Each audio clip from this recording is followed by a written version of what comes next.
나다나엘은 이스라엘의 평범한 유대인이었습니다. 하나님에 대해서 잘 믿고요, 율법도 잘 알고요, 성경 지식도 넘쳤습니다.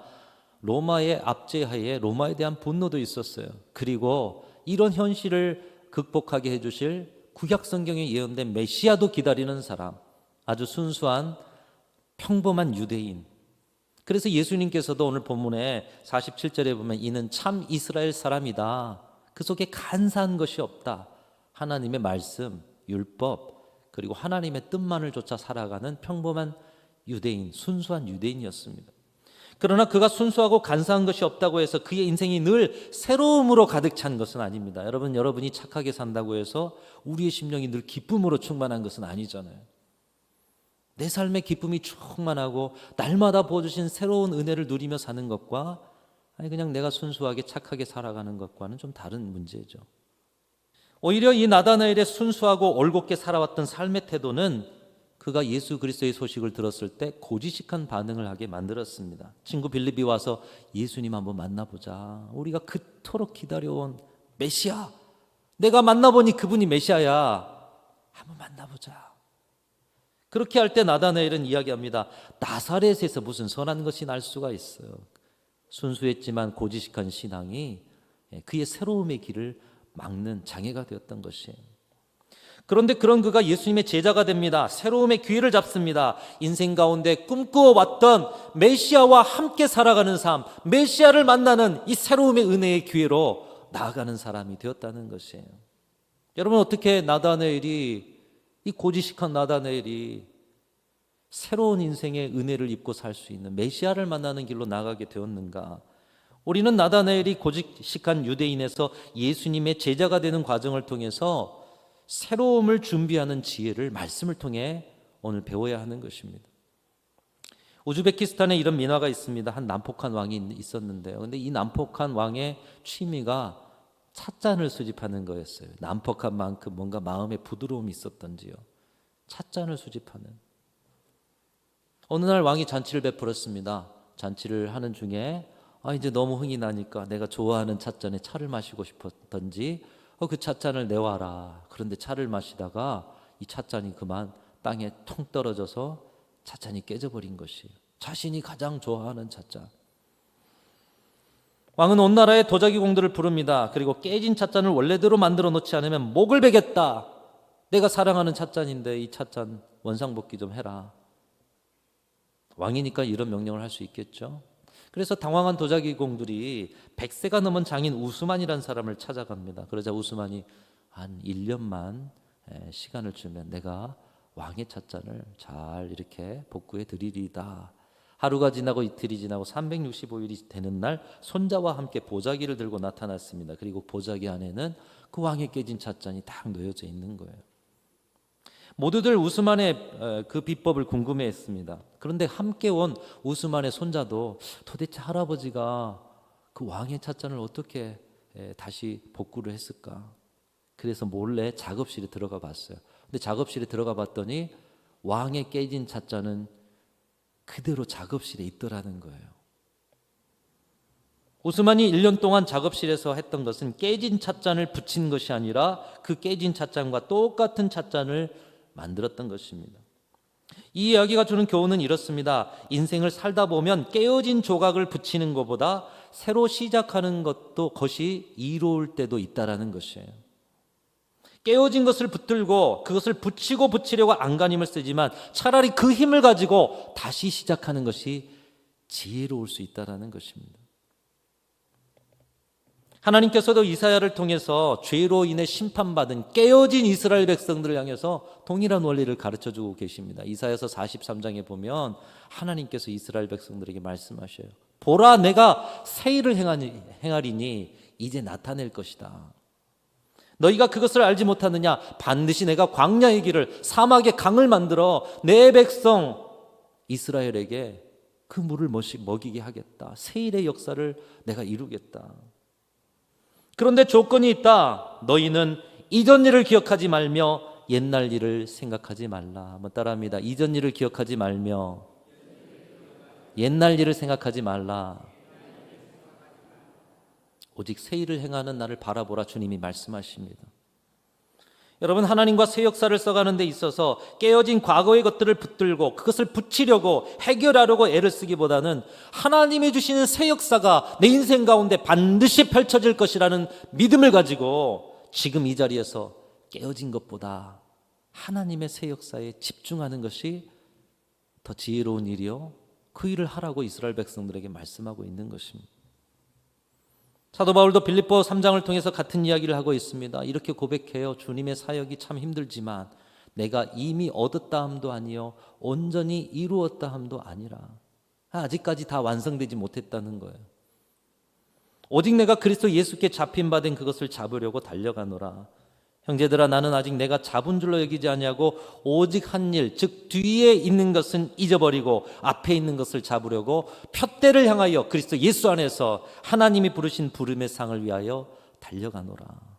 하나님이 원하시는, 하나님이 주시는 부름의 상을 위해서 달려가는 데 있어서는 앞으로 달려가기도 바쁘다는 거예요. 뒤에 것 쳐다보면서 거기에 집착하는 시간이 없다라는 거예요. 한번 따라합니다. 뒤에 있는 것은 잊어버리고 앞에 있는 것을 잡으려고 달려가노라. 여러분, 하나님의 부르심을 따라 믿음의 경주를 할 때에 앞을 향해 전심으로 달려도 모자라는데 자꾸 뒤돌아보는 거예요. 롯의 처처럼 자꾸 소돔과 고모라를 뒤돌아보고 깨어진 자리, 무너진 자리, 상처받은 자리, 자꾸 그것에 집착하는 거예요. 앞으로 나갈 수가 없다는 것이죠. 사실 우리 인생의 발목을 잡고 있는 것이 무엇입니까? 뒤에 있는 것들입니다.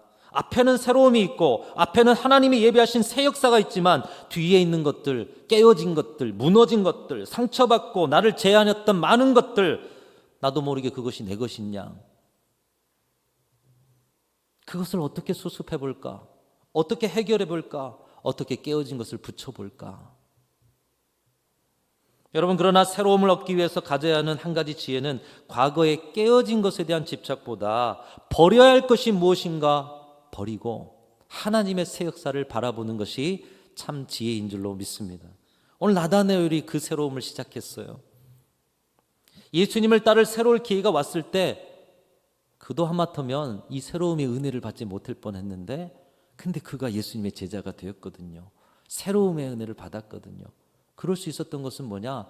버려야 할 것을 버렸다는 거예요. 뒤에 있는 것을 잊어버렸다는 거예요. 세 가지를 그가 버리고 잊어버렸는데, 첫 번째로 그는 그의 인생에 살아오면서 가졌던 지식과 경험, 그만에 세워놓았던 인생의 자신의 철학, 뭐 이런 것들을 다 버리고 집착하지 않았다라는 것입니다. 말씀을 보면 그 당시의 통념에 나다나엘이 이렇게 이야기하죠. 나사렛에서 선한 것이 나올 수 없다. 평생 연구해온 말씀, 당시의 통념, 그렇게 말을 했어요. 그것이 나다나엘의 생각이었어요.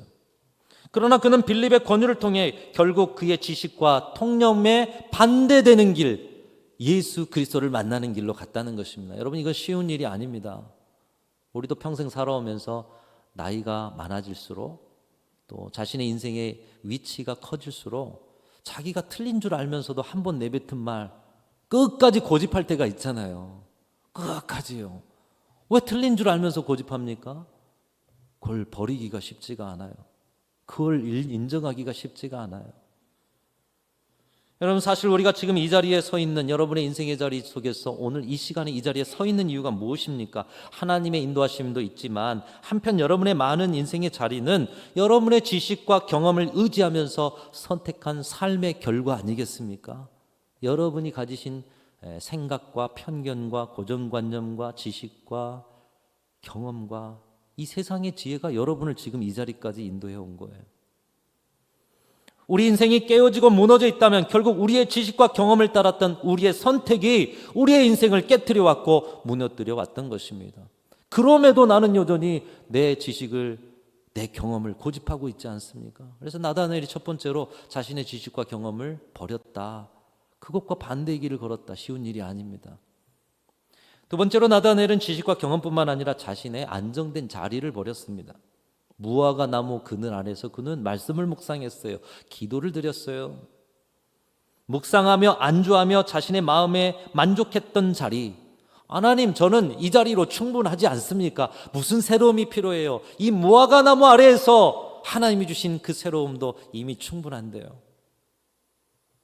여러분, 얼마나 좋은 자리예요. 오늘 여러분이 그동안 신앙생활 해왔던 여러분만의 구축한 평안과 안정의 자리, 더 이상 많은 것을 하고 싶지도 않고 더 이상 새로운 것을 배우고 싶지도 않고 그저 이 정도면 충분한 것 같은 자리.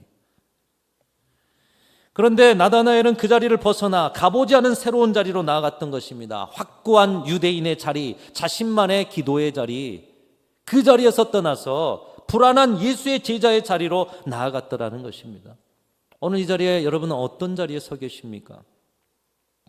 우리가 주님을 따르는 주님의 제자의 길을 간다라고 하는데, 여러분, 주님의 제자의 자리는 안주하는 길이 아닙니다. 멈춰서는 길이 아닙니다. 이번 전도 프로젝트를 했습니다마는 전도 프로젝트가 시작입니다. 이제 끝났다 해서 끝이 아닌 거예요. 제자의 길은 예루살렘과 온 유대와 사마리아와 땅끝까지 계속 가야 하는 것입니다. 우리로 적용하면 이제 전도를 시작하면서 장날 전도대, 여러분의 가정, 생업의 자리, 여기만 아니라 순천의 전 지역, 민족과 세계 열방으로 나아갈 때 그것이 제자의 길이라는 거예요. 계속해서 영역을 확장해가고 계속해서 걸음을 멈추지 않고. 제자의 길에는 익숙함에 머물러서 안주할 수 있는 자리가 없다라는 것입니다. 여러분, 이것이 바로 신앙생활인 것이에요. 익숙함의 자리를 늘 점검하는 것이 신앙생활인 것입니다. 이 정도면 충분해. 이 정도면 할 만큼 했어. 기도의 자리, 말씀의 자리, 섬김의 자리, 희생의 자리, 양육의 자리, 이 모든 것을 점검하면서 계속해서 그리스도의 장성한 분량까지 자라가는 것, 그것이 신앙생활인 줄로 믿습니다. 여러분, 완성된 사람 한 사람도 없어요. 신앙은 멈춰서면 더 이상 신앙이 아닐 가능성이 많습니다. 여러분, 멈춰서면 익숙합니다. 오늘 이 자리에 앉아 계신 여러분도요, 지금 앉던 자리만 앉으시잖아요. 익숙하시니까요.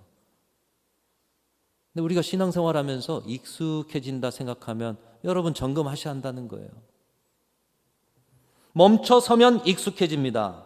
익숙해지면 안주하게 됩니다. 안주하게 되면 더 이상 하나님이 필요 없는 자리가 될 수도 있어요.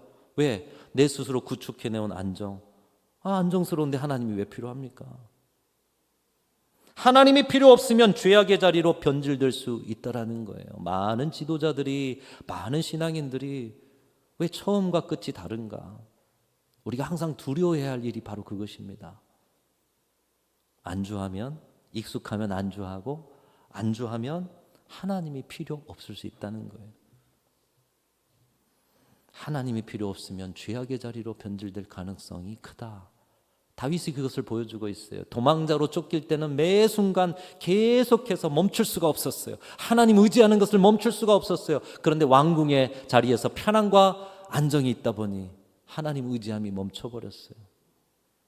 아브라함의 부르심은 익숙한 자리를 떠나는 데서부터 시작되었습니다. 오늘 나다나엘도 그의 사랑했던 무화과 나무의 아래의 자리로 돌아가지 않았어요. 그 자리를 버렸어요. 저와 여러분에게 익숙하고 안정된 자리, 여러분 내려놓으실 때 새로움이 시작되게 될 줄로 믿습니다.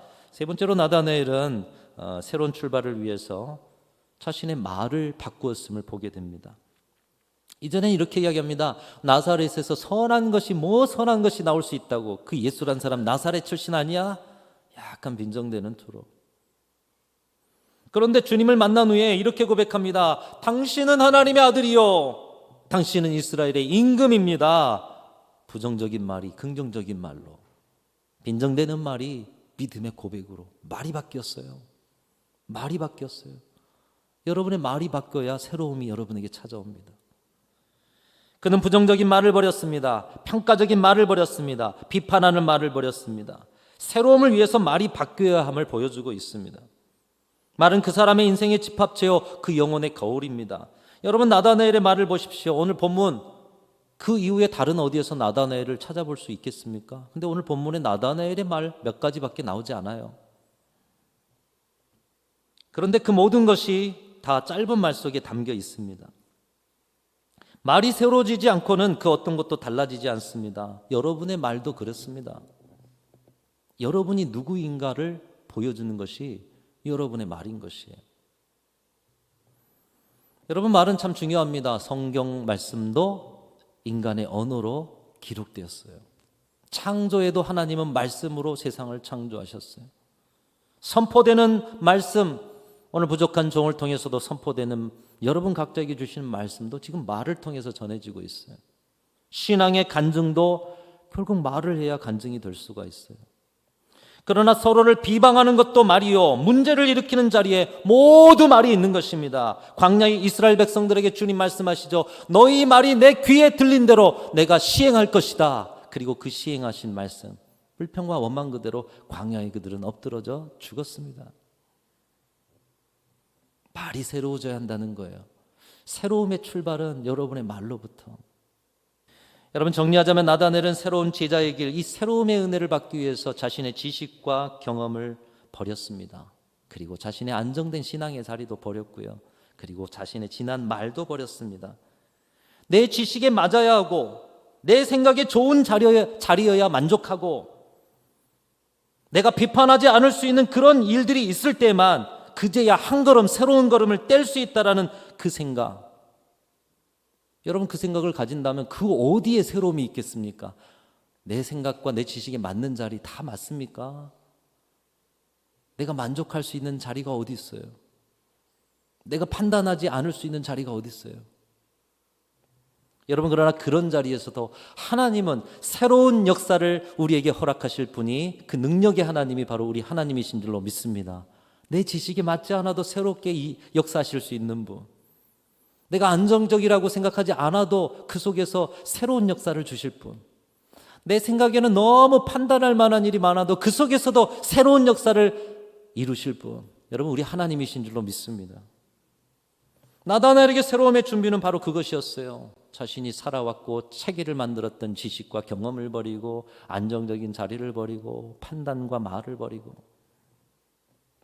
여러분, 여러분에게는 어떤 자리가 바로 이런 자리입니까? 여러분들에게 이런 자리가 있다면 과감히 버리시고 하나님이 주신 새로움의 은혜를 입으시는 이번 가을이 되실 수 있기를 주님의 이름으로 축원합니다. 여러분, 그러나 우리 안에 있는 이런 것들을 다 포기하고 버린다고 할지라도 새로워질 수 없습니다. 새로움이라는 것은 새로운 것이 우리 안에 들어올 때 새로워지는 것입니다. 그렇지 않으면 새 것이 된 것이 아니라 그냥 헌 것인데 비워놓은 거예요. 여러분, 헌 것인데 비워놓으면 나중에 다른 안 좋은 것들이 가득 차게 되는 거예요. 지식은 또 다른 지식으로 채워질 것이고요. 자리는 또 다른 익숙한 자리로 쉽게 바뀔 것이고요. 말은 또 다른 선한 말보다 그냥 뱉기 쉬운 말들로 가득 채워질 것입니다. 비워지는 것만 중요한 것이 아니에요. 나다넬이 어떻게 그의 인생을 향한 새로운 하나님의 역사를 경험했는가? 버릴 것을 버린 후에 취할 것을 취했다라는 거예요. 비울 것을 비운 후에 채울 것을 채웠다는 거예요. 나다넬이 취했던 것은 무엇입니까? 여러분, 예수님 만나기 전 나다넬의 모습, 오늘 본문 속에서 비춰지는 나다넬의 모습은 순수한 이스라엘 사람이었죠. 그에게는 지식이 넘쳤습니다. 그에게는 말씀이 넘쳤습니다. 그런데 오늘 본문에서 느껴지는 빌립이 만난 나다넬, 한편 답답합니다. 한편 소망이 없습니다. 우울합니다. 기쁨이 없습니다. 냉랭합니다. 환경과 상황 속에서 절망이 그의 심령을 파고듭니다. 그리고 예수님을 소개해도 무덤덤합니다. 움직이기도 싫습니다. 인생의 해답을 찾지 못해서 축 늘어져 있는 것 같아요. 그런데 오늘날 많은 신앙인들의 삶이 이런 모습이에요. 생명의 길, 은혜의 길, 하나님께서 우리에게 새로움의 은혜를 날마다 순간마다 주시지만 많은 신앙인들이 성령의 충만함 가운데서 오늘도 기쁨으로, 오늘도 새로운 은혜로 살아가기보다는 늘 축 늘어져. 세상의 우울이 내 것이냐, 우울해하면서 살아가는 신앙인들이 얼마나 많은지 모르겠어요. 그 고지식한 나다넬이 왜 갑자기 빌립의 손을 잡고 예수께로 나아갔는가? 그의 심령에, 그의 인생에 새로움의 은혜가 없어요. 해답이 없어요. 그러다 보니 그래도 해답을 한번 찾아볼까? 그래서 모든 것을 뒤로 합니다. 모든 것을 다 내려놓습니다. 그리고 예수께로 나아가는 것입니다. 내 지식으로는 허락이 안 돼요. 내 지금 안정과 만족으로는 이 자리 떠나고 싶지 않아요. 내가 예수를 판단하는 그 판단의 마음으로는 도저히 갈 이유가 없어요. 그럼에도 불구하고 인생의 해답을 찾아서 예수께로 나아갑니다. 그런데 이상한 것은 예수님을 보는데 예수님을 처음 본 분 같지가 않은 거예요. 자신은 처음 본 분인데 예수님은 나를 처음 본 사람으로 대하지 않는 거예요. 나다나엘의 속마음을 예수님은 아셨고요. 나다나엘이 지금 어떤 마음을 가지고 왔는지, 그의 마음의 공허함이 뭔지, 우울이 무엇인지, 지식과 자리와 그의 말들이 무엇인지를 예수님은 다 아셨던 것이에요. 지금 이 자리에서 처음 만난 분인데 주님은 자신을 결코 처음 만난 분처럼 대하지 않는 것이에요. 그분 앞에 서니 그동안의 자신의 지식이 의미가 없습니다. 그동안의 자신의 판단이 의미가 없어요. 자신이 안정적이라고 내 신앙생활에 이 무화과 나무 아래면 충분하다고 생각했던 자리가 별 의미가 없어요. 그냥 주님 앞에 서니 주님이 나를 알아주셔요. 이해해 주셔요. 내가 너를 안다 해주셔요. 그리고 나를 향한 기대를 가지고 네가 이보다 더 큰 일을 볼 것이다. 그런 말씀을 들으니 나를 어떻게 아시지? 내가 언제 만난 적이 있는가? 주님 나를 어떻게 아십니까? 사랑하는 성도 여러분, 여러분의 삶의 모든 자리에서 여러분을 아시는 주님을 날마다 만나실 수 있기를 주님의 이름으로 축원합니다.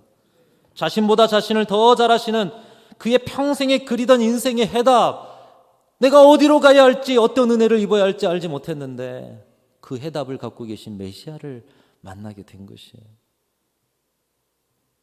우리 찬양대 찬양이 오늘 참 설교와 합당해서 너무 감사했습니다. 눈물 골짜기를 가는데 그 눈물 골짜기에서 해답을 찾은 거예요.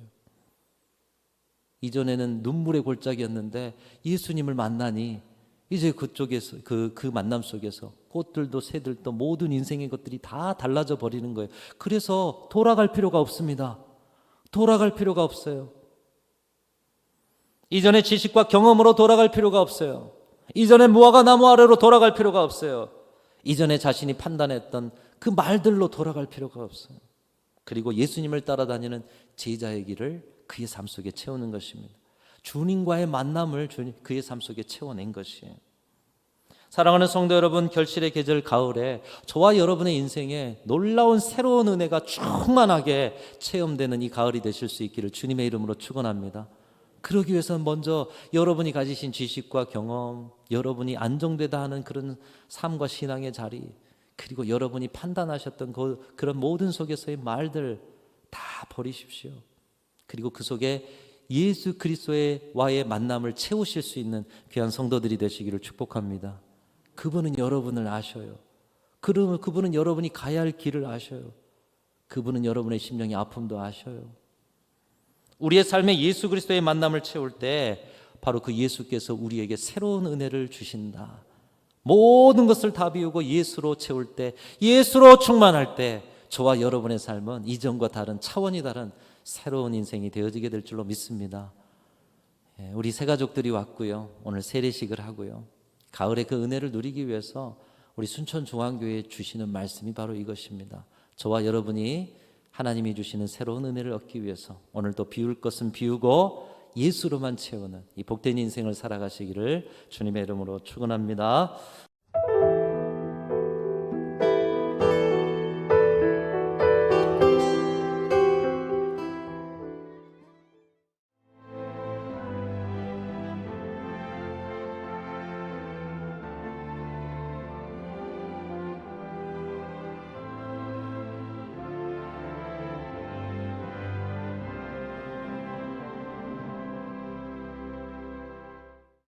여수는 섬과 바다를 연계하는 5개만의 보전과 균형 개발을 통해 여수만 르네상스 시대를 열어가고자 합니다.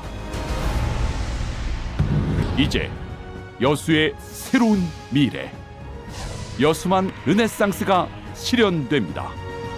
누구보다 먼저, 누구보다 빠르게 미래를 준비해온 전라남도. 교육과 삶, 여행 같은 일상은 행복으로, 미래에 한 발 더 가까이 대한민국의 산업을 지탱하는 그 힘은 전라남도에 있습니다.